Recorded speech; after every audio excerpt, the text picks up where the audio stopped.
মাননীয় স্পিকার, কেন যেন অপ্রিয় বিষয়গুলো আমার ভাগেই আসে। গতকাল টিআইবি একটি রিপোর্ট দিয়েছে। সেই রিপোর্টে বলা হচ্ছে সরকারের 100 দিনে 605টি খুন। আমি আশা করেছিলাম মাননীয় স্বরাষ্ট্রমন্ত্রী আজকে এখানে উপস্থিত থাকবেন, কিন্তু আমি সামনে তাকিয়ে দেখলাম মাননীয় স্বরাষ্ট্রমন্ত্রীর আসনটি খালি, অর্থাৎ তিনি উপস্থিত নাই।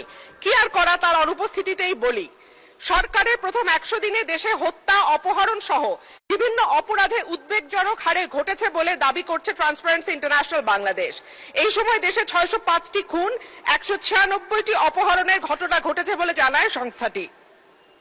প্রতিবেদনে দেয়া পরিসংখ্যানে দেখা যায় মার্চ ও এপ্রিল মাসে মোট 605টি খুন, 294টি ছিনতাই, 90টি ডাকাতি, 196টি অপহরণের ঘটনা ঘটেছে।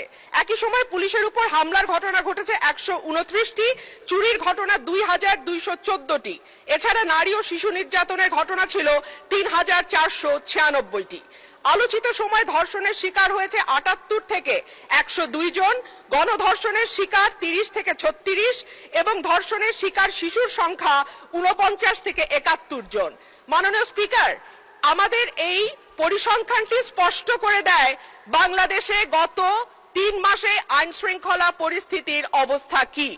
আমি বলেছিলাম যে এই সরকারের অর্থনীতি এবং আইন শৃঙ্খলা এই দুটো বিষয়ে যারা মন্ত্রণালয়ের দায়িত্বে আছেন তাদের উপরে নির্ভর করবে 50 ভাগ এবং বাকি 50 ভাগ অন্যান্য মন্ত্রণালয়ের উপরে, যে এই সরকারটি কতটুকু সফল বা ব্যর্থ হবে। আজকে মাননীয় স্বরাষ্ট্রমন্ত্রী সংসদে উপস্থিত থাকলে আমার পক্ষে সহজ হতো আরো স্পষ্ট করে বলা যে এই সরকারের সফলতার 50 ভাগ দায় অর্থ এবং স্বরাষ্ট্রমন্ত্রীর উপর নির্ভর করে।